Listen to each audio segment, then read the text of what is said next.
നമസ്കാരം, ഞാൻ ഡോക്ടർ പ്രീതി കോര, consultant cosmetic gynaecologist. അപ്പോൾ ഈ ഒരു പ്രായത്തിൽ മെനോപോസ് ആകുമ്പോൾ നമ്മൾ ഏറ്റവും അധികം പ്രാധാന്യം കൊടുക്കുന്നത് നമ്മുടെ മാനസിക ആരോഗ്യത്തിനാണ്. 3 അതാണ് ഏറ്റവും ഇമ്പോർട്ടൻസ് ഉള്ളത്. ഒന്ന് നമ്മുടെ ഹാപ്പിനെസ്, രണ്ടാമത് നമ്മൾ ലോൺലിനെസ് അവോയ്ഡ് ചെയ്യുക, മൂന്നാമത് നമ്മൾ നോക്കേണ്ടത് ഫോർഗീവ്നെസ്. ഈ 3 കാര്യങ്ങളിൽ ഏറ്റവും പ്രധാനം ഹാപ്പിനെസ് ആണ്. അപ്പോൾ നമ്മുടെ മാനസിക സന്തോഷത്തിനും മനസ്സിൻ്റെ ഡിപ്രഷനെല്ലാം മാറുന്നതിന് വേണ്ടി നമ്മുടെ ഹാപ്പിനെസ്സിന് ഇമ്പോർട്ടൻസ് കൊടുക്കുക. എപ്പോഴും സ്ത്രീകൾ മറ്റുള്ള കുടുംബത്തിലെ അംഗങ്ങളുടെ കാര്യങ്ങൾ നോക്കി, കുട്ടികളുടെ കാര്യങ്ങൾ നോക്കി, സ്വന്തം ഇഷ്ടങ്ങളും സ്വന്തം താല്പര്യങ്ങളെല്ലാം ത്യജിച്ച് നടക്കുന്ന ആൾക്കാരാണ്. അപ്പം അത് മാറ്റി വെച്ചിട്ട് ഇടയ്ക്കെങ്കിലും നമുക്ക് സ്വന്തമായിട്ട് ഇഷ്ടമുള്ള കാര്യങ്ങൾ, നമ്മുടെ സന്തോഷത്തിന് വേണ്ട കാര്യങ്ങളും ചെയ്യുവാനായിട്ട് ശ്രദ്ധിക്കുക. അത് അവരുടെ ഹാപ്പിനെസ്സിനെ ഒത്തിരി ബൂസ്റ്റ് ചെയ്യും. ചിലപ്പം വലിയ കാര്യങ്ങളൊന്നും വേണ്ട, ചെറിയ ചെറിയ ലിറ്റിൽ തിങ്സ് ആണ് നമുക്ക് ഹാപ്പിനെസ് തരുന്നത്. നമ്മുടെ best quality time with family, അല്ലെങ്കിൽ നമുക്ക് ഇഷ്ടമുള്ള ഒരു പാട്ട് കേൾക്കുന്നത്, നമുക്ക് എന്താണ് സന്തോഷം എന്ന് വെച്ചാൽ അത് ചെയ്യുവാനായിട്ട് നമ്മൾ സമയം കണ്ടെത്തി സ്ത്രീകളെല്ലാവരും അത് തീർച്ചയായിട്ടും ചെയ്യണം. രണ്ടാമത് നമ്മൾ ഓർക്കേണ്ടത്, നമ്മുടെ ജീവിതത്തിൽ വയസ്സാകുമ്പോൾ നമുക്ക് ലോൺലിനെസ് ഉണ്ടാവും. നമ്മുടെ കുട്ടികൾ പലപ്പോഴും യൂണിവേഴ്സിറ്റിയിൽ പുറത്ത് പഠിക്കാൻ പോകുമ്പോൾ നമ്മൾ വീട്ടിൽ ഒറ്റയ്ക്കായി, ഇത്രയും നാൾ നമ്മൾ ചെയ്തെല്ലാം കുട്ടികൾക്ക് വേണ്ടിയായിരുന്നു. അവർ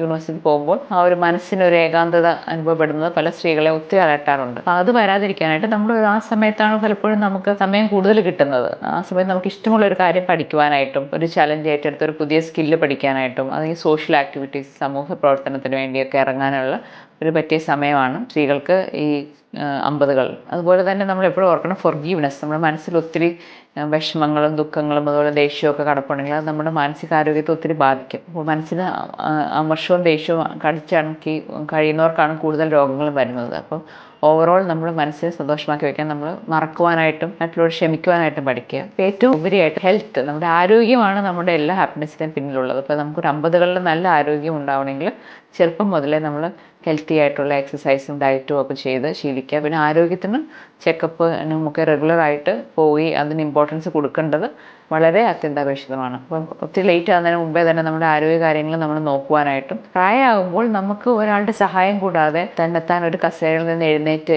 നിൽക്കുവാനായിട്ട് നടക്കുവാനായിട്ട് സാധിക്കണം. അതാണ് നമ്മുടെ ഏറ്റവും ബേസിക് ആയിട്ടുള്ള നീഡ്. അപ്പോൾ ഇത്രയും നാൾ നമ്മൾ എല്ലാ കാര്യങ്ങളും സ്വന്തമായിട്ട് സന്തോഷത്തോടെ ചെയ്തു. ഇനി കുറച്ച് പ്രായമാകുമ്പോൾ നമുക്ക് വേറൊരാളെ ആശ്രയിക്കേണ്ടി വരുന്നു. പ്രത്യേകിച്ച് നമ്മുടെ ഡെയിലി കാര്യങ്ങൾ ചെയ്യണം. നമ്മൾ ദൈനംദിന പ്രവർത്തനങ്ങൾക്ക് വേണ്ടി നമുക്ക് ഒരാൾ ആശ്രയിക്കേണ്ടി വരുന്നത് നമ്മൾ ഒത്തിരി തകർക്കും. അപ്പോൾ അതുകൊണ്ട് അങ്ങനെ വരാതിരിക്കാൻ വേണ്ടി വ്യായാമങ്ങൾ, ചെറിയ തോതിലുള്ള വ്യായാമങ്ങൾ നമ്മൾ ചെറുപ്പത്തിൽ ചെയ്ത് പഠിച്ചാൽ നമുക്ക് കൂടുതൽ നാൾ ക്വാളിറ്റിയിൽ ജീവിക്കുവാനായിട്ട് സാധിക്കും. ഇപ്പോൾ ലൈഫിൽ ഏറ്റവും ഇമ്പോർട്ടൻ്റ് ആയിട്ടുള്ളത് നമുക്ക് എത്ര ദിവസങ്ങൾ ബാക്കിയുണ്ടെന്നുള്ളതല്ല, നമുക്കുള്ള ദിവസങ്ങൾ എത്ര സന്തോഷകരമായിട്ട് നമ്മൾ ചിലവഴിക്കുന്നു എന്നാണ് ഏറ്റവും പ്രധാനമായിട്ടുള്ളത്. Thank you.